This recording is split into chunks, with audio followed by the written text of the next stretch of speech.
Alors, bonjour à tous et bienvenue dans cette vidéo de Trading Live.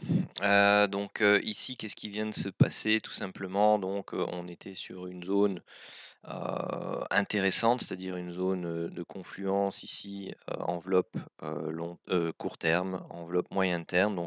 Elles sont à contre-tendance, c'est-à-dire vous avez la court terme qui monte, la moyen terme qui baisse. On a éventuellement une zone de résistance ici. Chartiste, donc le haut d'un canal. Qu'est-ce que l'on vient d'avoir ici sur le graphique Renko? Eh bien, on vient d'avoir un croisement baissier après des setups de divergence, donc croisement baissier du super trend. Le souci étant que on est ici en cycle haussier sur le graphique Renko et on est également dans une bougie qui est en train de passer en cycle haussier sur le graphique cadre qui était neutre précédemment. Donc ici, malheureusement, on a d'autres choix que d'attendre. Donc on ne peut pas entrer en position ici avec la méthode, mais on doit attendre tout simplement qu'on ait un nouveau croisement haussier, comme c'est le cas ici, du super trend et patienter jusqu'à avoir un cycle au moins neutre sur le graphique cadre, voire baissier, et être en cycle baissier ici également sur le graphique Renko. Donc ça, c'est une première chose. En termes des autres setups, vous voyez qu'au moment du croisement ici à la hausse, eh bien, on n'était pas en cycle haussier ou au pire neutre sur le graphique Renko, alors qu'on était en cycle haussier ici. Donc on ne pouvait pas entrer en position à l'achat sur ce croisement haussier du cycle, enfin du graphique Renko. Donc pour l'instant, donc c'est l'Open US, hein, nous sommes le 5 avril, et rien à se mettre sous la dent pour cette première partie de session. Donc on va rester attentif sur cette zone-là. Même si, comme je vous l'apprends dans les vidéos de formation, je préfère qu'on ait un appui d'une ligne médiane au moins moyen terme, donc c'est-à-dire la rouge, ou long terme, la bleue ici, qui viennent également en appui baissier.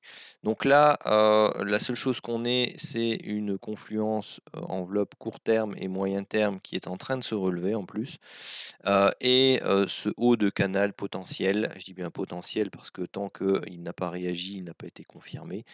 Donc c'est à surveiller, mais je ne pense pas qu'il y ait de grandes opportunités ici de trading parce qu'on est toujours en cycle haussier malheureusement. Avec la méthode, pour le moment, il n'y a rien à prendre à ce niveau-là. Donc ici, qu'est-ce qu'on devrait attendre? Eh bien, tout simplement, on devrait attendre une confirmation, donc c'est-à-dire le croisement comme il vient de s'opérer ici, d'avoir une baisse comme ceci, d'avoir une remontée comme cela, pendant que le cycle devienne neutre ou baissier ici sur le graphique cadre, afin d'avoir une reprise baissière comme celle-ci.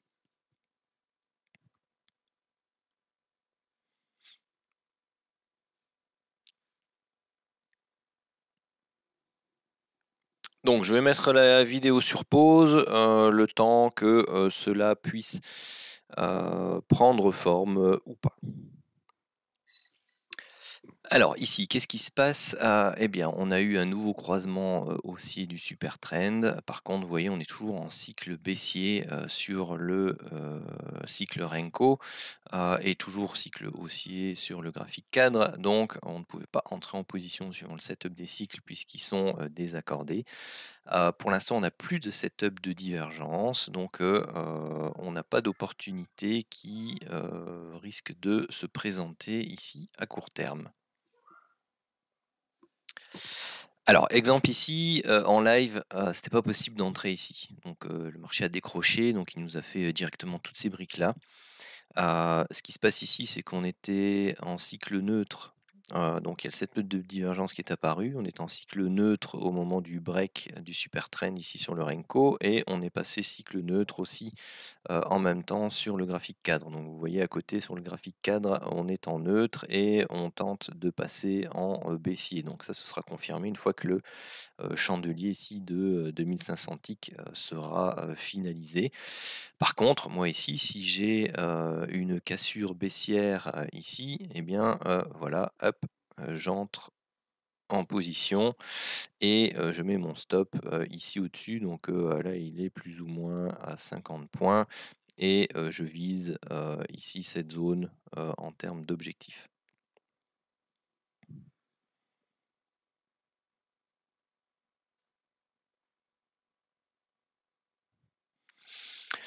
Alors, pourquoi je travaille ce setup? Parce que ici donc on est, malgré tout, si on prend, le graphique cadre, qui est ici, donc on s'est extrait par le haut de ce, canal potentiel-ci.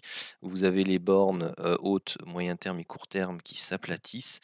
On est passé en cycle, ou on tente de passer en cycle baissier ici, donc on va voir, ce qui se produit et si vous regardez, les zones, entre guillemets, «chartistes», et bien, vous avez ici une zone, qui est, intéressante en termes de, résistance. Donc c'est-à-dire on l'a cassé ici, on est venu une fois, on l'a traversé, on a pris appui, appui, appui, on l'a cassé, on a pris appui et là, bon, on tente de revenir la travailler. Donc si vous travaillez ça sur du plus long terme, bah, le stop devrait plutôt être, au-dessus. Moi ici, je tente une première vente, plus court terme, donc j'ai mon stop défini par rapport à mon graphique, Renko tout simplement. Par contre, bah, j'hésiterai pas à me mettre, break-even, plus ou moins assez rapidement, si jamais je vois qu'on on passe la barre des 20 points en bénéfice, par exemple. Pourquoi? Parce qu'on est sur une zone qui reste potentiellement dangereuse, hein. On peut tout simplement faire un pullback, ici dessus, venir rechercher potentiellement, la ligne bleue, donc la médiane, long terme et ensuite, rebondir pour aller de nouveau chercher cette zone-là. Donc il faut, rester, prudent, heu, dans ce type de configuration.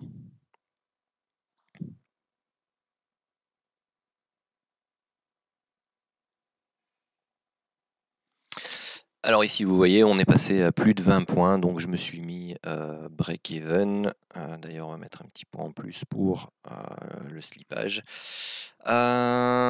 Si on regarde le graphique cadre, donc on a une première zone de résistance ici, une deuxième là, pour l'instant et puis un objectif final qui pourrait être, là-bas, par exemple, donc au contact avec la borne basse de ce canal ou la confluence des bornes, court terme et moyen terme, basses. Donc bon, bah, voilà ici, maintenant une fois qu'on arrivera là, j'hésiterai pas à prendre une première partie de mes profits, si on y va, et au pire et bien, voilà, bon, bah, ce sera un, BE. Donc voilà, ici j'ai pris, une première partie, de mes bénéfices. Donc, j'avais un lot complet, il m'en reste un demi, donc j'ai pris 50 de mes positions. Je vais augmenter ici à 2 et puis, et bien pour le reste du trade, on laisse, ça tranquille et on laisse couler, hem, pour aller, chercher plus bas.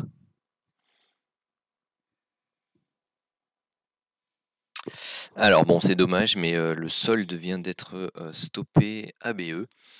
Alors, qu'est-ce que l'on peut voir pour l'instant? Eh bien, rien de bien particulier. Donc, on est venu rechercher effectivement cette zone de confluence entre les 2 lignes, hem, de milieu, d'enveloppe, donc court terme en vert et moyen terme en rouge. On a l'enveloppe long terme, ici vous la voyez remonter, donc on a une confluence des 3 enveloppes de nouveau. On vadrouille, on va dire, autour de, cette zone haute, de canal haussier dont on parlait tout à l'heure. Bon, bah, elle a plus trop de signification d'ailleurs. Donc du coup, hops, on peut, l'enlever. Celle-ci a encore un rôle puisqu'elle peut servir de support, plus tard et donc, bah, ce que je vous disais, c'est qu'il y avait potentiel risque que l'on aille remonter de nouveau dans cette zone, qu'on aille rechercher le rectangle orange avant de repartir à la baisse. Donc ça, c'est ce qu'on va surveiller. Maintenant, on va surveiller l'apparition d'un setup de divergence baissier sur le graphique cadre ici. Et bien entendu, on va rechercher la concordance avec le graphique Renko. Alors, ce qui va se passer, c'est qu'on reviendra potentiellement, hein, donc là, je me fais mon plan de trading. Donc, si on revient dans cette zone-là, qu'on fait un nouveau plus haut ici, qu'on retrouve des setups de divergence là, il y a de fortes chances qu'ici, sur le graphique cadre, on soit passé en cycle haussier et que donc, il faudra peut-être temporiser un peu de nouveau dans cette zone pour avoir un setup comme celui-ci, donc un setup en 2 temps où on passe en cycle neutre, voire baissier, ici au niveau du graphique cadre, pour pouvoir entrer en position sur un deuxième croisement à la baisse du super trend, comme ça a été le cas pour la position que l'on a pris juste avant. Alors, un mouvement que je n'ai pas vu ici parce que, bon, je travaille en même temps, que je fais la vidéo. Donc, ici sur le, graphique cadre, vous voyez qu'on a fait un reflux, plusieurs fois, plusieurs mèches ici en dessous de la ligne médiane, long terme.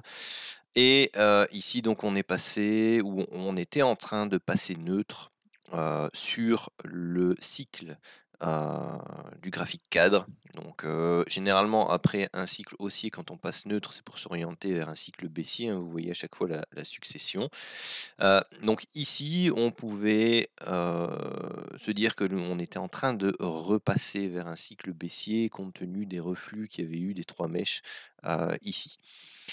On avait la possibilité, et encore, c'était, vraiment une possibilité, je vous dis, assez, réservée plutôt aux aguerris. C'est-à-dire que là aussi, on était en train de retourner le cycle, au niveau du graphique Renko et donc on avait eu ici un croisement, baissier, du super trend par les prix après le reflux expliqué sur le graphique cadre. Donc, on pouvait, pour les plus expérimentés, prendre un trade pour aller rechercher un risk reward de 1 pour 1, donc entre 35 et 40 points si vous aviez un stop, entre 35 et 40 points. Donc, il est allé chercher les 35, voire 40 points juste ici. Donc voilà, c'était une opportunité qui pouvait être saisie. Personnellement, je ne l'ai pas fait parce que j'étais en train de bosser. Mais voilà pour la petite explication. Donc ici, on surveille à nouveau cette confluence, avec les 2 lignes médianes court terme et moyen terme. Ce double bottom potentiel, hein, même si on a fait un plus bas avec la mèche ici, donc on pourrait avoir fait un A, B et C pour aller rechercher cette zone haute ici, voire celle-là. Donc là, on a un setup de divergence haussier. Pour l'instant, on est en cycle baissier, court terme et on est en cycle neutre, à retournement baissier sur le, graphique cadre. Donc c'est pas non plus, un setup, au top, si jamais le setup de divergence est validé.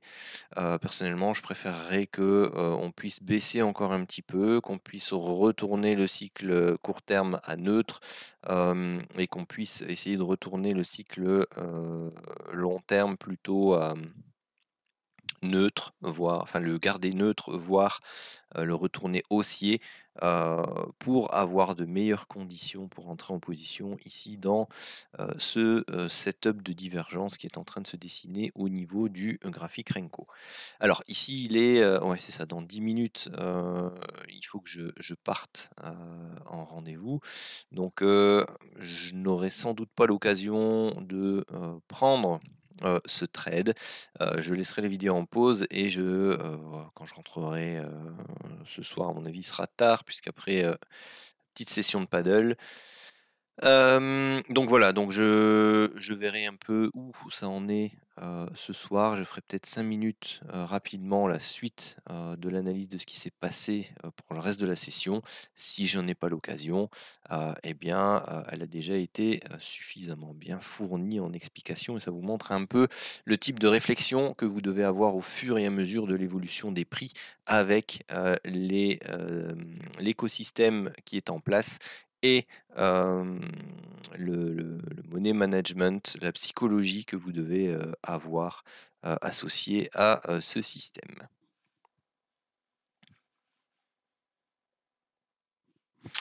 Alors voilà, ici juste un petit commentaire avant de partir. Donc effectivement, on a fait le nouveau plus bas comme anticipé. Par contre, le setup, on est descendu trop bas ici. Le setup de divergence a été annulé puisqu'ici on est à 49,93 et que là, eh bien, on est à 49,50. Donc celui-ci est plus bas que le plus bas précédent.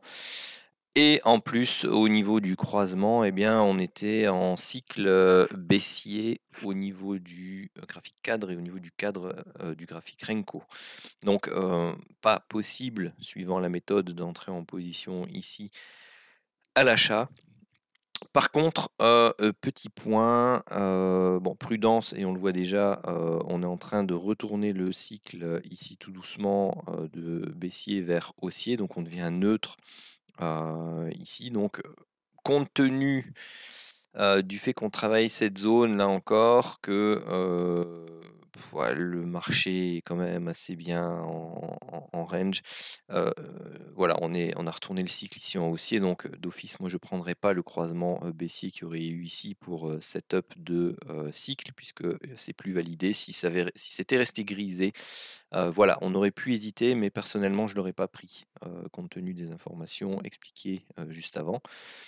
Par contre, ici, ce qui va être intéressant, c'est que comme on est en train de retourner le cycle en haussier qu'on vient de croiser à la baisse, eh bien, on peut de nouveau ici essayer de regarder si on a un setup de divergence qui se produit là, avec un éventuellement nouveau plus bas ici avant de repartir.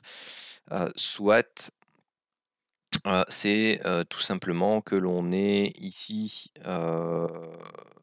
le cycle, pardon, cadres qui deviennent grisés et qu'on ait un nouveau croisement à la hausse du super trend ici pour travailler un setup de cycle.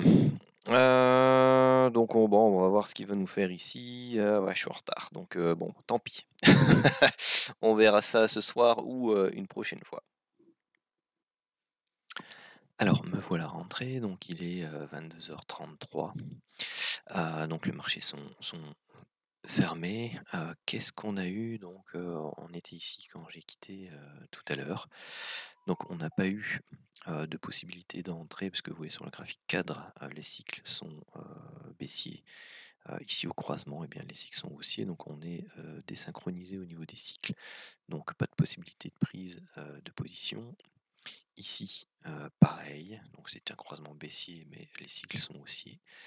Ici, vous voyez qu'on est en cycle baissier sur le graphique Renko, mais haussier sur le long terme. Le graphique cadre, donc pas de possibilité. Ici, donc il n'y a pas de setup de divergence non plus là-dedans. Alors ici, on arrive sur cette zone-là. Donc vous voyez, ce qui est intéressant, c'est qu'ici, on retrouve une confluence entre les bornes hautes de l'enveloppe court terme et de l'enveloppe moyen terme et la ligne médiane de l'enveloppe long terme. Donc là, on peut avoir des setups intéressants qui pourraient être pris éventuellement. Alors, pas de setup de divergence ici. Au niveau des cycles, on est à contre-tendance, donc on n'entre pas.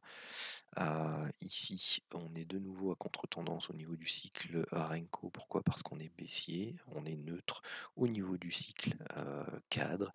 Alors, on est neutre après avoir eu un cycle haussier. Donc, on est en phase de retournement potentiel de cycle sur le graphique cadre. Alors ça, c'est important parce que ce qui vient juste après, c'est un croisement baissier sur le graphique Renko au niveau du super trend et on est en cycle baissier. Donc là, on a une possibilité d'entrer en position, sachant que, eh bien, pour l'instant, les éléments du graphique cadre font résistance. Donc là, on pouvait entrer à nouveau stop loss 35-40 points et on pouvait aller rechercher ici les 40 points en plus avec un magnifique niveau sur le graphique Renko. Donc ça, c'était possible. Ici, on est à contre-tendance par rapport au cycle. Ici, de nouveau, donc là, on est passé en cycle baissier sur le graphique cadre et en cycle neutre sur le graphique Renko. Donc là, à nouveau, on a une potentielle prise de position. Celle-ci me plaît moins. Pourquoi? Parce qu'on est, par rapport à la zone de TP précédente, juste ici, on a un stop loss de 35-40 points et on se trouve déjà à proximité ici de l'enveloppe basse sur le Renko, mais aussi ici, puisqu'on est sur ce champ de lilas, on est à proximité de l'enveloppe basse du court terme. Donc celle-ci, moi, je ne l'aurais pas prise. Bon, elle donnait 35 points maximum, mais pour moi, ça c'est quelque chose qui est à éviter. Ensuite, les cycles sont contraires par rapport au croisement haussier. Ici, on a un setup de divergence. Donc, on est sur zone court terme uniquement. On est à proximité de la borne basse de l'ancien canal dont on parlait au début. On travaille la zone médiane moyen terme. Donc ici, qu'est-ce qu'on a? On a un cycle neutre, les cycles sont neutres. Donc voilà, ici c'est vraiment à l'appréciation, à l'expérience. Moi personnellement, bah, voilà, on a fait, 3 temps haussiers, on fait 3 temps baissiers. Moi j'aurais eu tendance à entrer en position, ici. Donc là, on pouvait aller rechercher de nouveau, 35-40 points, donc plutôt 35 ici. Pour, les plus, téméraires, eh bien c'est de viser, la zone haute, qui a été faite ici, donc c'est d'aller rechercher éventuellement, ce point-là. Donc la borne haute, du graphique Renko, mais aussi la, dernière zone de point haut, ici. Donc là, c'était 70 points. On a ensuite un croisement baissier, on a des setups de divergence baissier, on est neutre sur le graphique Renko, mais on est aussi au niveau des cycles sur le graphique cadre, donc à ne pas toucher. Ici, on est en discordance avec les cycles. Là-haut, on a un setup de divergence. On se trouve ici, on sera en discordance avec les deux cycles puisqu'ils sont tous les deux haussiers, donc à ne pas prendre. Même si ici vous voyez, hein, on est de nouveau dans cette même zone de confluence qui peut donner des points de résistance relativement intéressants. Alors là, on est en cycle haussier à chaque fois. Par contre, bah, c'est pas un bon endroit pour prendre ce setup de cycle, tout simplement parce qu'on est en pleine zone de confluence et comme je le disais juste avant, de résistance ici. Donc moi, celui-là, je l'aurais filtré pour les raisons suivantes. Et puis parce que on est à proximité d'un ancien plus haut aussi, avoir cette zone-là, donc avoir un risk-reward minimum de 1 paraît compliqué. Ensuite, là, on a un setup de divergence visuelle, croisement baissier, mais le cycle court terme est haussier et le cycle cadre est neutre, je pense. Oui, c'est ça, il est neutre. Donc là, celui-là, c'est non. Parce que ici, on est toujours haussier. Si on avait été baissier avec un cycle neutre ici, ok, pas de souci, mais là, c'est pas le cas. Croisement haussier, mais divergence complète de cycle. Et puis là, on est au-dessus de 21h30. Donc ceci termine à la session de trading live et de débriefing pour la deuxième partie de l'après-midi. Sur ce, je vous souhaite à tous une bonne journée.